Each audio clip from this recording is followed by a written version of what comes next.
The letter arrived on a Thursday afternoon in June, 3 months after I'd walked out of the intervention at Aunt Linda's house.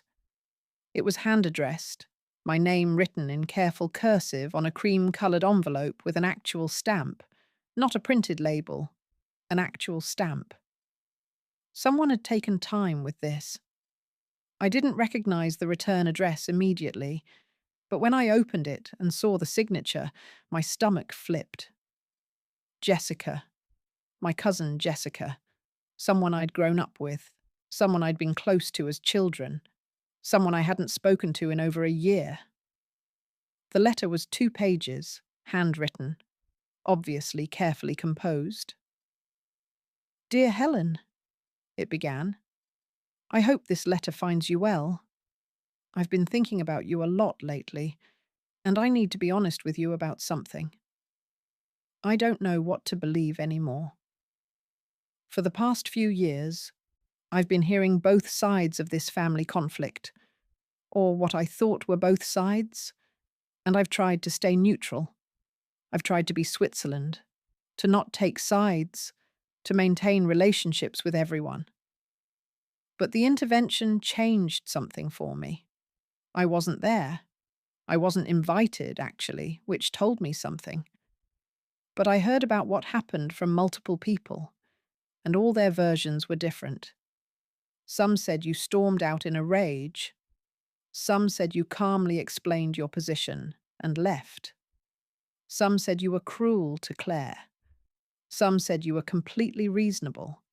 And I realized that I've been hearing conflicting stories about you for years, and I've never actually heard your story, not the full version, not the unedited one. So I'm writing to ask, would you be willing to meet with me, just the two of us, no one else, completely private, and tell me your side of everything? I'm not asking so I can judge you or report back to anyone.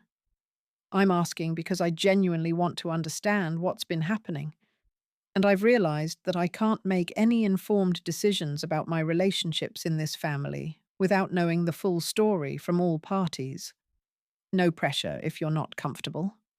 But if you are willing, I'd really like to hear what you have to say. With love and respect, Jessica. I read the letter 3 times, looking for hidden agendas, searching for manipulation tactics, trying to figure out if this was another setup. But I couldn't find anything. The letter seemed genuine, vulnerable even. Someone who was confused and seeking clarity, rather than someone who'd already decided and was looking for ammunition. I called Dr. Pues, Okafor, before responding. "What do you think this is?" I asked, after reading her the letter. "What do you think it is?" "I think it might be genuine, but I've been wrong before. I thought the dinner invitation from Linda was genuine too." "What's your gut telling you?" "My gut says Jessica is different. She's always been more thoughtful, more questioning. She's never been one to just accept the party line. But I'm scared of being wrong again, of walking into another ambush. So build in protections. If you decide to meet with her, choose the location. Make it public. Set a time limit. Bring documentation. Give yourself permission to leave at any time if it feels unsafe." Documentation? Yes. If you're going to tell your story, your real story, not the edited version, bring evidence, bring proof. That way, you're not just asking her to take your word for it. I thought about that. About all the documentation I'd accumulated over the years. Text messages from my father. Care logs from when I was looking after him. The deed transfer paperwork. The police report from the midnight incident. Screenshots of Claire's bankruptcy filing. Emails, photos, everything. That feels like a lot. Like I'm preparing for court. In a way, you are. You're preparing to defend yourself against years of accusations. And if Jessica is genuinely seeking truth, she'll appreciate the evidence. If she's not, you'll know quickly. I wrote back to Jessica. A careful email suggesting we meet at a coffee shop halfway between our homes, a public place, neutral territory, easy to leave. I told her I appreciated her reaching out and I'd be willing to share my perspective, but that it was a long and complicated story and I'd need time to tell it properly. She responded within hours. Name the time and place. I'll bring a notepad and an open mind. And Helen, thank you. Thank you for being willing to trust me with this. We met on a Saturday afternoon at a coffee shop I'd never been to before. Somewhere neither of us had history, somewhere that felt neutral. I arrived early, chose a corner table away from other patrons, and spread out my documentation in neat piles. The deed, the police report, printed text messages, timeline documents, screenshots, everything organized chronologically in folders. When Jessica arrived, she stopped short when she saw the table covered in papers. Wow. You really did bring documentation. This story has a lot of pieces, and I've been called a liar often enough that I've learned to bring receipts.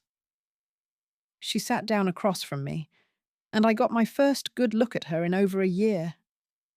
She looked tired, older, like the family dysfunction had aged her too. Jessica, before we start, I need to establish some ground rules. Okay. First, this conversation stays between us.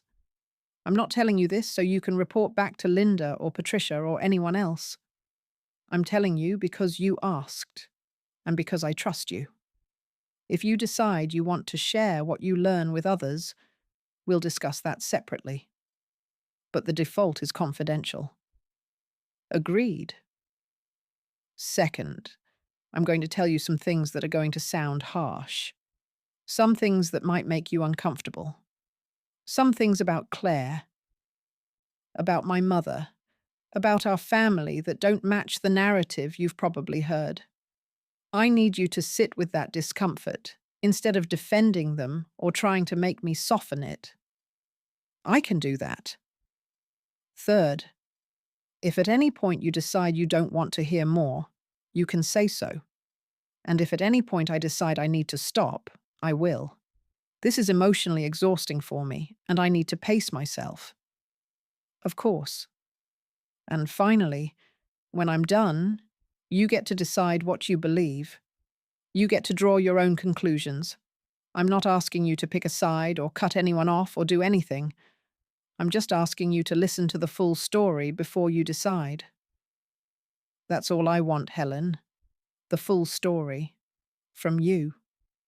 In your own words. I took a deep breath and started at the beginning. I need to go back to when we were kids. Because this didn't start with the house or with Mom dying or with any of the recent stuff. This started when I was about 7 years old and Claire was 5, and I first realized that Mom loved her more than she loved me. Jessica's eyes widened, but she didn't interrupt. It wasn't one big thing. It was 1,000 small things. The way Mum's face would light up when Claire walked into a room, but not when I did. The way Claire's artwork went on the refrigerator and mine went in a drawer. The way Claire's school achievements got celebrated with special dinners and mine got a pat on the head.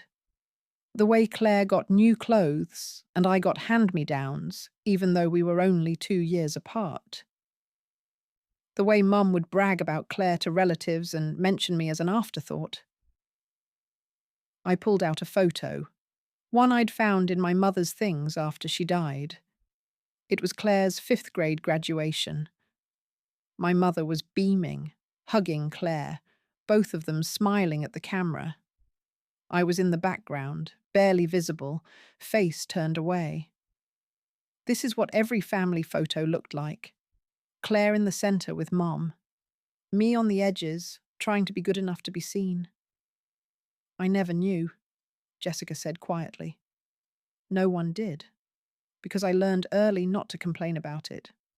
When I did, when I said, "Why does Claire get that and I don't?"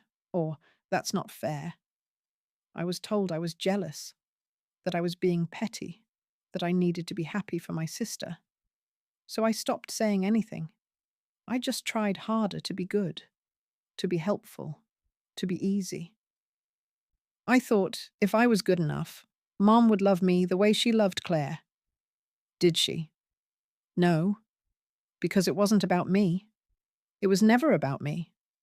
Mom had decided, for whatever reason, that Claire was her favorite. And nothing I did changed that. I could get straight A's while Claire got C's, and Claire would get praised for trying hard, while my grades were expected and unremarked upon. I could clean the entire house while Claire did nothing, and Mom would tell me not to make Claire feel bad about not helping. I spent my entire childhood trying to earn love that was never available to me. I showed her more documentation. Report cards. Mine excellent, Claire's mediocre. Achievement certificates, all mine. Photos of family vacations where the body language told the story clearly if you knew what to look for.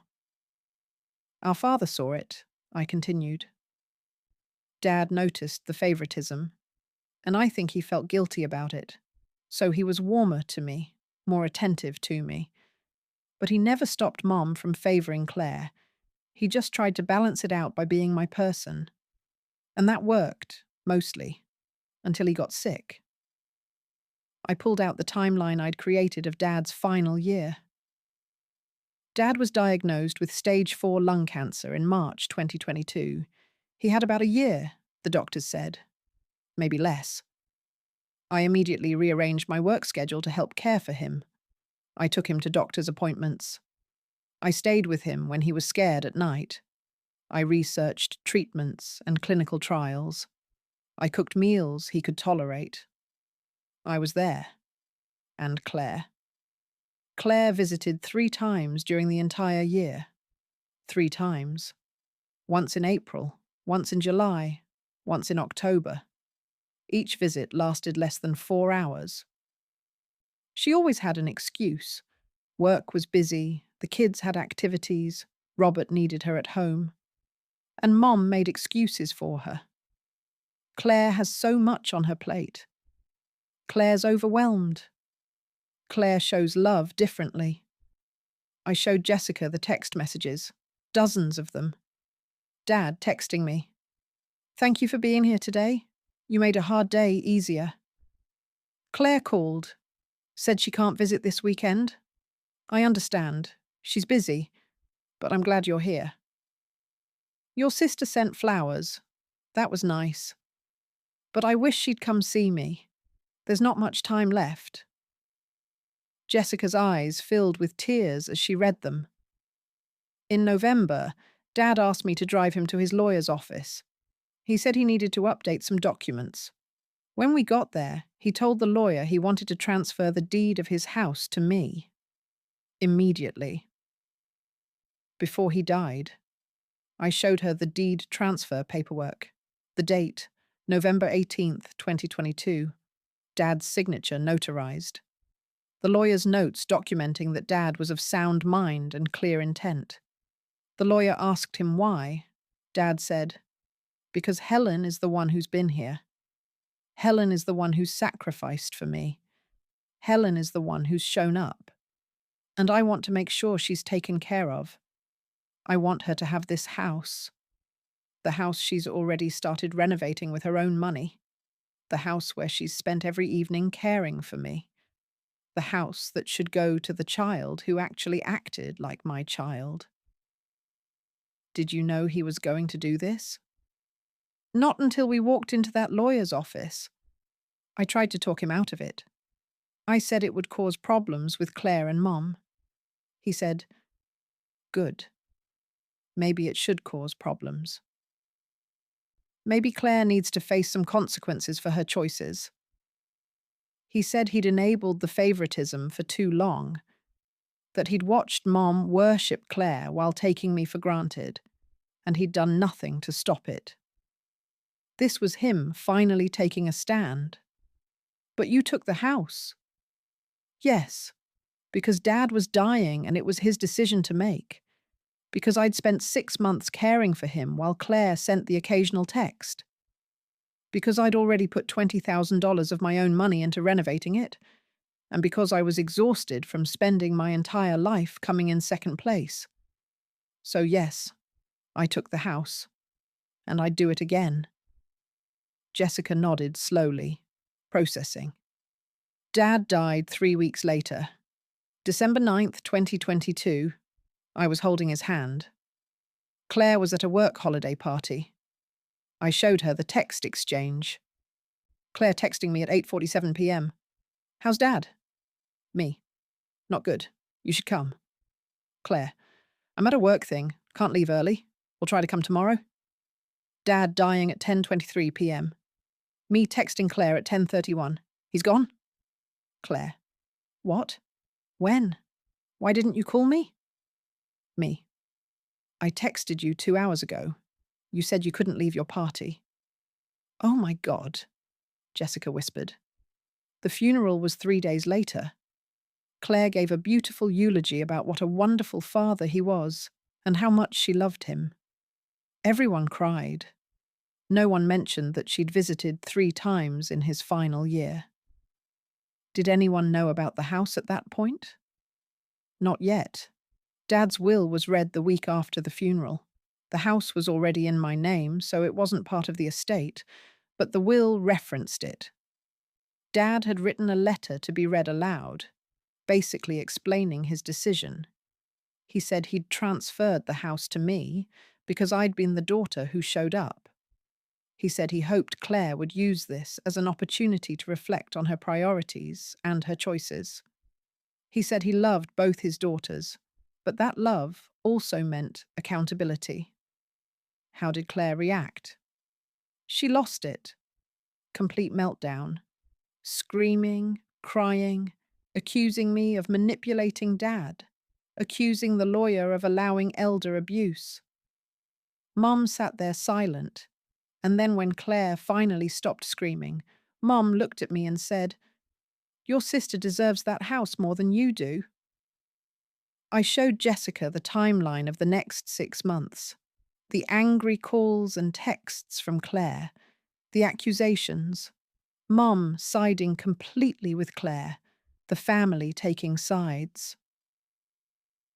The beginning of my estrangement. Then Mom had a stroke, I continued. In June 2023, she'd been living in her apartment, alone, independent, and she collapsed. They found her 6 hours later. She survived, but she had significant damage. Left side weakness, speech difficulties. She needed months of rehab. And Claire? Didn't visit. Not once in the first 2 months. The nursing home called me because I was listed as secondary emergency contact. They'd been trying to reach Claire for weeks. She wasn't answering. So I went. I managed Mom's care. I coordinated with doctors. I set up payment plans. I visited weekly. I showed Jessica the documentation, the nursing home logs, the emails from staff trying to reach Claire, the bills I'd organised and paid from Mum's accounts. And during this time, Mum kept asking for Claire. Every single visit. Where's Claire? Why won't she come? I'd tell her Claire was busy. Mum would say, "She's always busy. I don't understand why she won't visit." And I'd think, this is the daughter you favoured your entire life. This is the one you chose. And she can't be bothered to visit you while you're dying. That's devastating. It was. And it was also clarifying. Because I finally understood that the favouritism was never about Claire being better or more deserving. It was about Mum's own dysfunction, about whatever was broken in her that made her capable of loving one daughter deeply and the other one conditionally. I showed Jessica everything that came after. The documentation of Emma's first Christmas with me instead of Claire. The police report from the midnight incident. Jessica read it twice, her face getting paler with each reading. The bankruptcy filing where Claire named me as a contributing factor to her financial collapse. Jessica actually gasped at that. She put this in a legal document? Under oath? Yes. And when family members defended her, when they said I was being too harsh, I'd show them this. Some would say, well, that's just her perspective. As if perspectives matter more than documented facts. What about the intervention? Linda said you stormed out. Let me show you what actually happened. I walked her through the intervention, the false invitation, the ambush set up, the 12 family members all taking turns telling me what I'd done wrong, Claire's performance of victimhood, my calm refusal to apologize, my decision to walk out. I didn't storm out. I explained clearly that I hadn't done anything wrong, that I wouldn't apologize for protecting myself, and that I wouldn't participate in a setup designed to pressure me into compliance.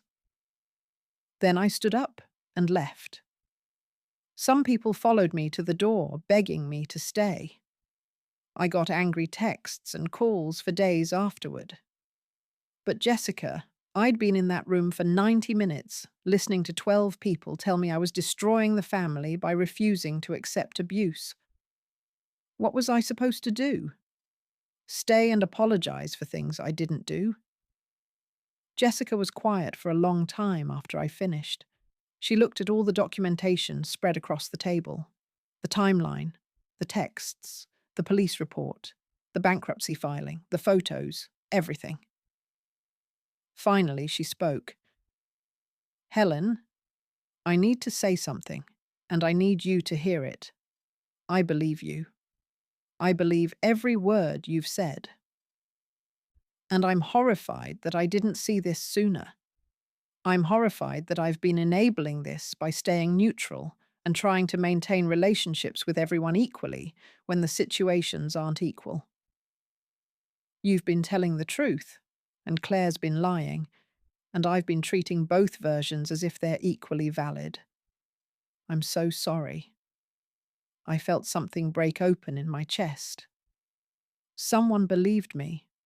Someone had actually listened to the full story and believed me. Thank you, I managed to say around the lump in my throat.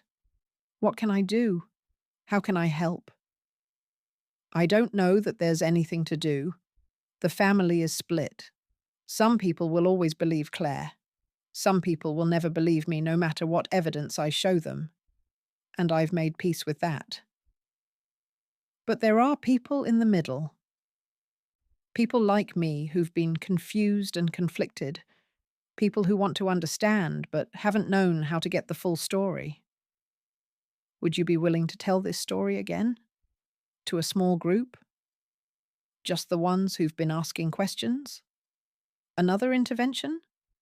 No, the opposite. A listening session, where you talk and we listen, where you show the documentation and we see it, where you get to tell your truth without being attacked or pressured or forced to defend yourself. Just truth-telling. That's all.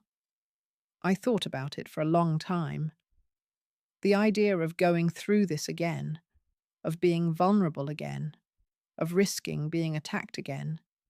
It was terrifying. But Jessica had believed me. Maybe others would too. Who would come? My brother Tyler, our cousins Monica and Stephen, Paul and his wife Karen, maybe Amanda. All people in their 30s and 40s who've been caught in the middle and genuinely don't know what to believe. No one from Linda's generation. No one who was at the intervention.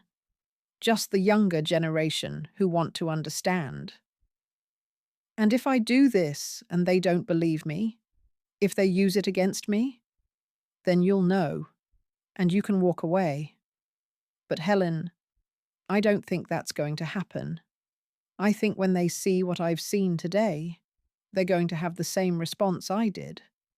I think they're going to realize they've been fed a narrative that doesn't match the facts. 2 weeks later, I sat in Jessica's living room with 7 people: Tyler, Monica, Stephen, Paul, Karen, Amanda, and Michael. All cousins or cousins' spouses, all in their 30s and 40s, all of whom had maintained relationships with both me and Claire, but felt increasingly confused about whose version to believe. I'd brought all my documentation again, everything organized in folders, everything ready to be shown and examined. "Thank you all for coming," I started. "I know this is unusual, and I know some of you are probably uncomfortable being here. But Jessica asked if I'd be willing to tell my full story, not the edited version, not the diplomatic version, but the complete truth. And all of you said you wanted to hear it. So that's what I'm going to do.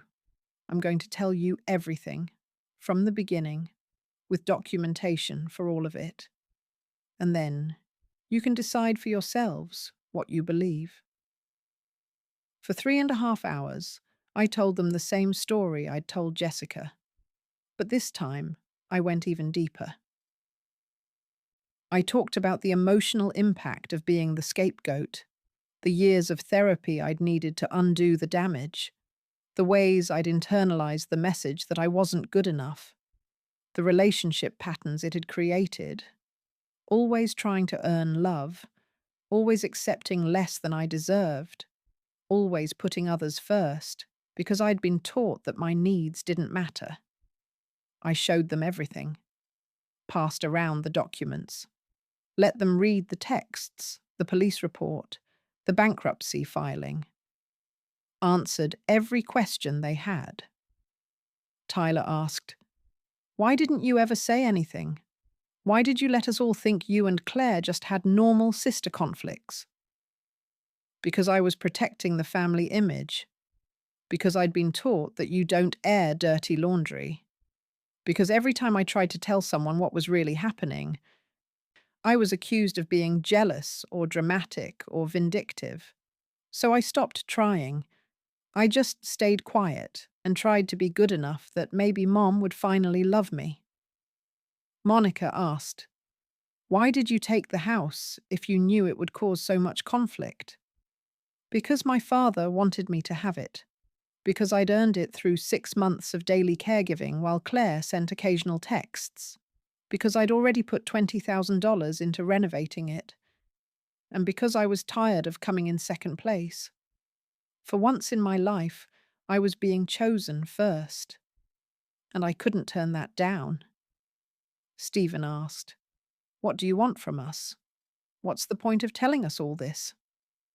"I don't want anything," Jessica asked, and I agreed, because I'm tired of being called a liar.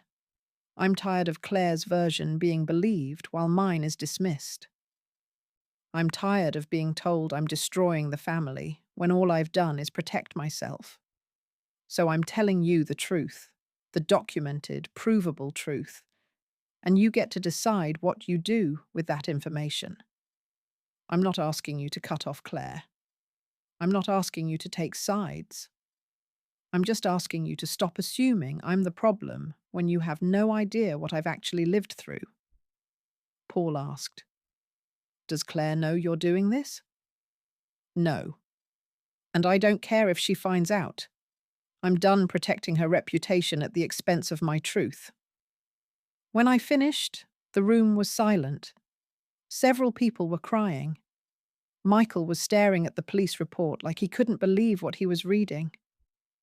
Amanda was looking through the text messages from my father, her hand over her mouth. Finally, Tyler spoke. "Helen, I owe you an enormous apology. We all do.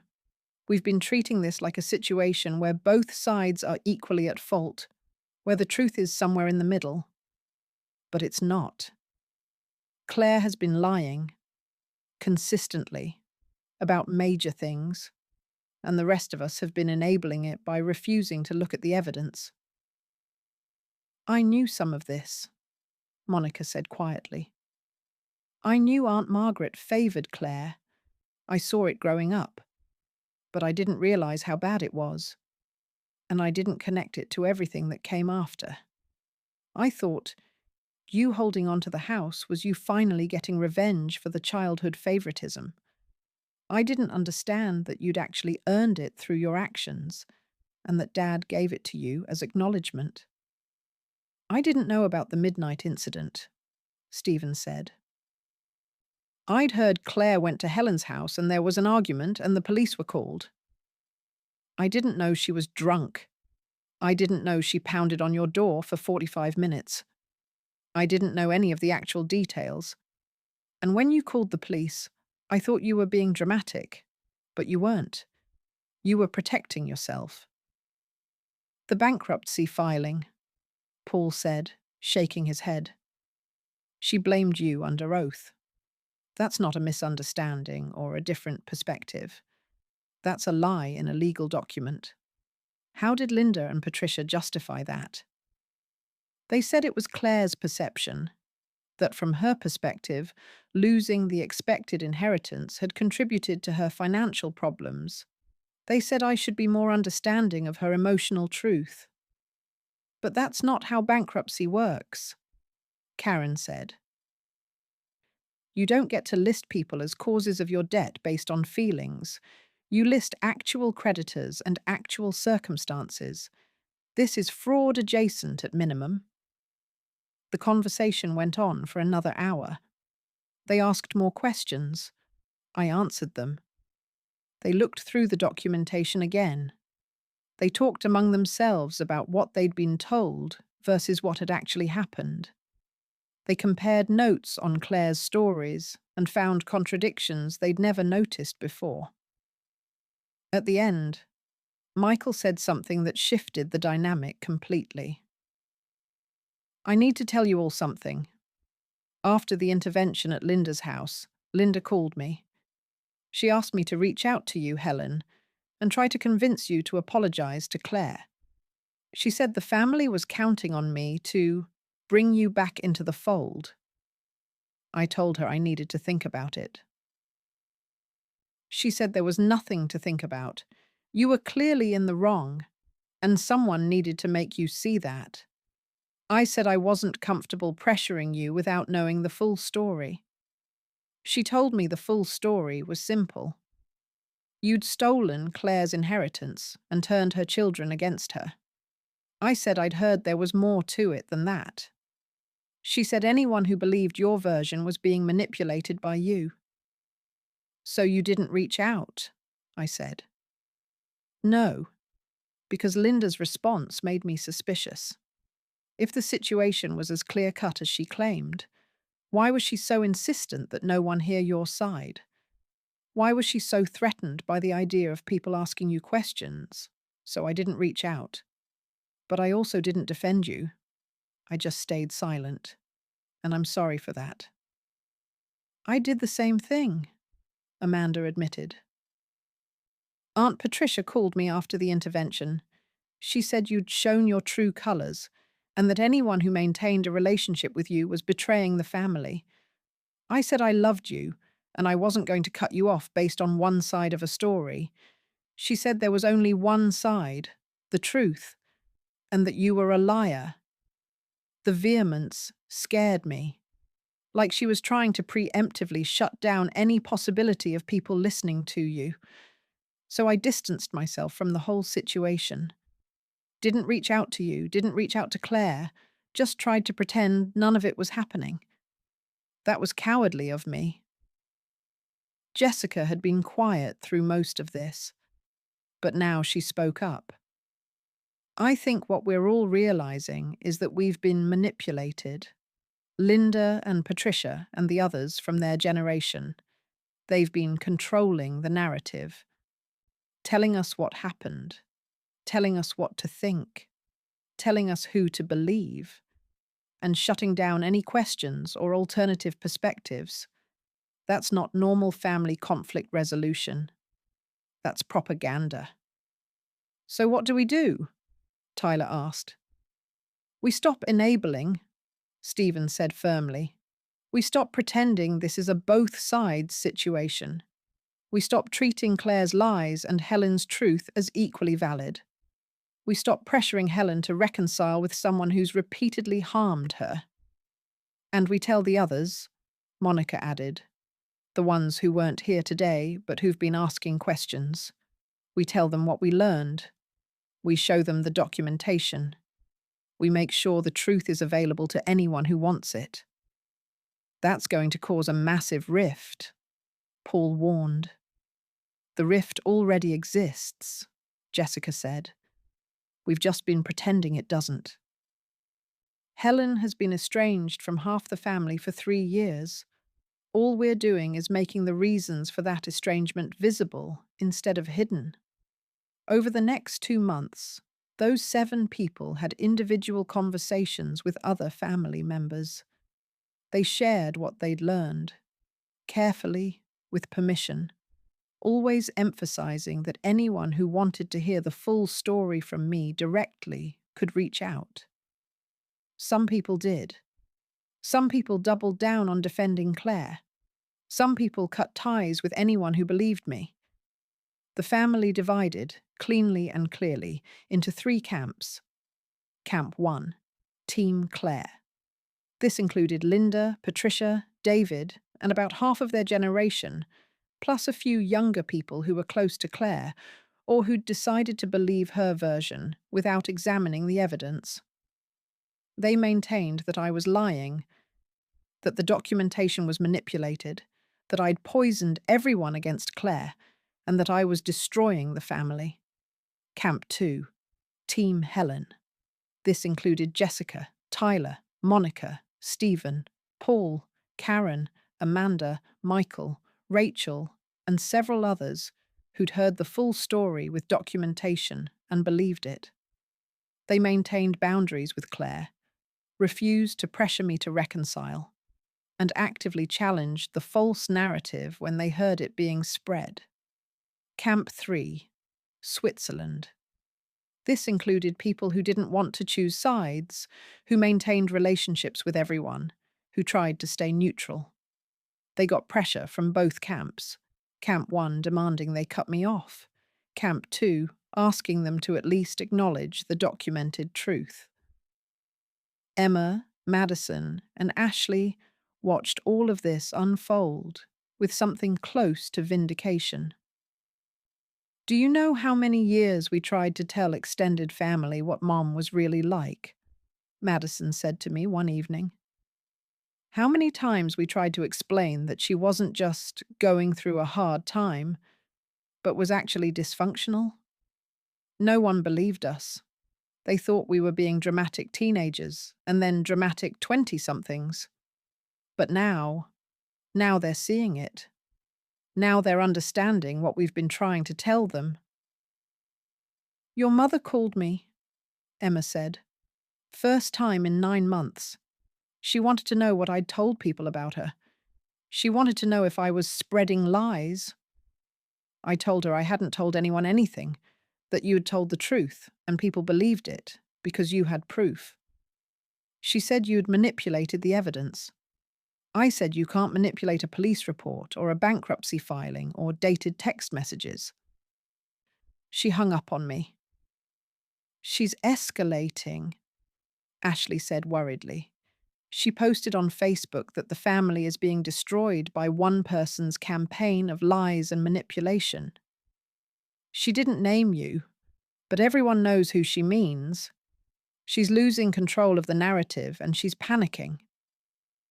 3 months after I told my story to Jessica's group, I received a message from someone unexpected. My Uncle David, who'd been at the intervention and who'd told me I was being unforgiving. Helen, I need to talk to you. Can we meet? We met at the same coffee shop where I'd first met with Jessica. David looked uncomfortable, apologetic, older than I remembered. Tyler showed me everything, he said without preamble. The documentation, The timeline, the police report, everything. And I owe you an apology. Multiple apologies. I believed Linda when she said you were being rigid and unforgiving. I believed Claire when she cried about losing her daughters. I participated in that intervention thinking we were helping resolve a family conflict. But we weren't. We were enabling an abuser and attacking her victim. And I'm ashamed of myself. Thank you for saying that. I need you to understand something. Linda specifically told us, everyone who came to the intervention, that we shouldn't ask for your side of the story. She said you'd manipulate us with lies and false evidence. She said the only way to help the family was to present a united front and pressure you into apologizing. And I went along with it because she's my older sister, and I trusted her judgment. But her judgment was wrong. Or she was deliberately lying. I'm not sure which is worse. Why are you telling me this? Because I want you to know that not everyone in my generation is a lost cause. Some of us are capable of admitting when we're wrong. And I was wrong. About you. About Claire. About what this family needed. I was wrong. And I'm sorry. Does Linda know you're here?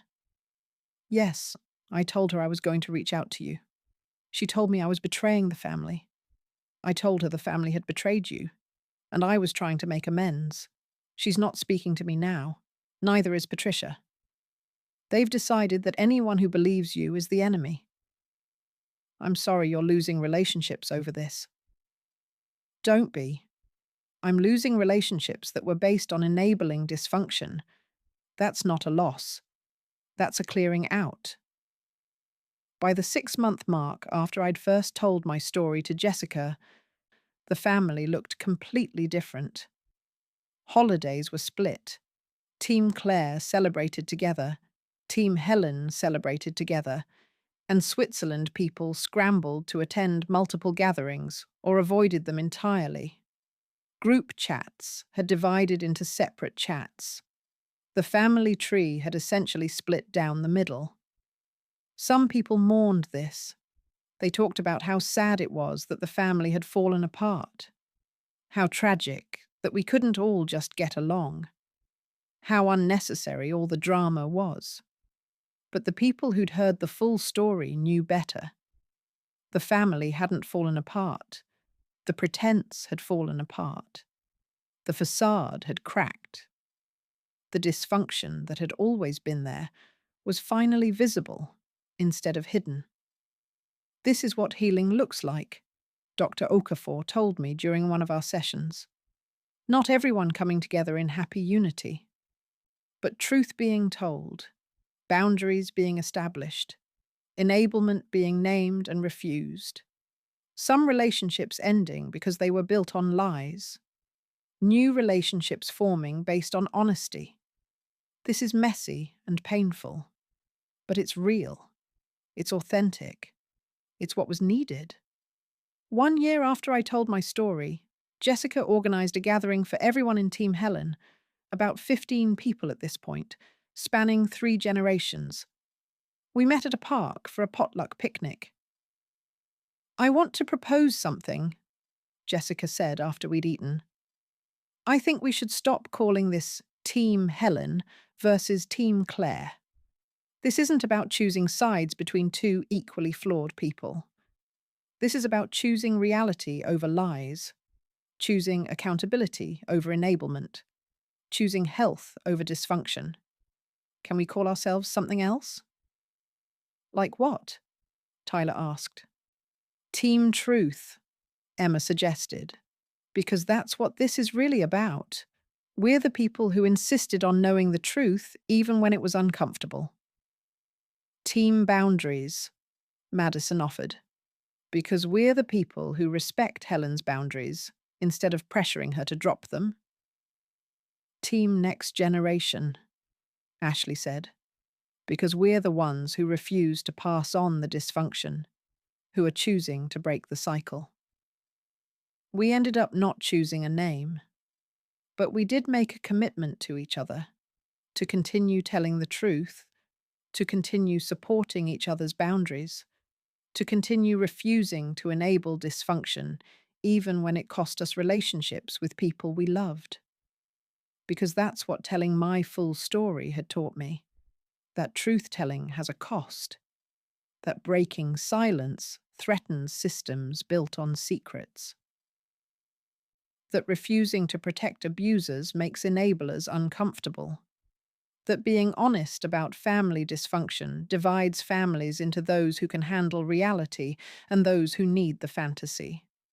But it also taught me that truth-telling has a value that exceeds its cost, that there are people who will believe you if you give them the evidence, that documentation matters, that the next generation is watching and learning, that breaking cycles starts with one person refusing to participate in the lie.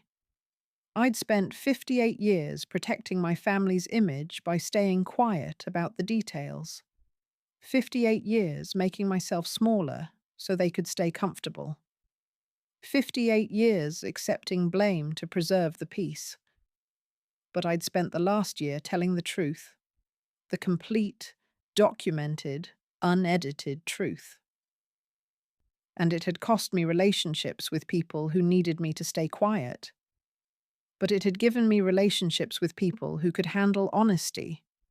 And that trade-off, losing enablers and gaining truth-tellers, was worth everything.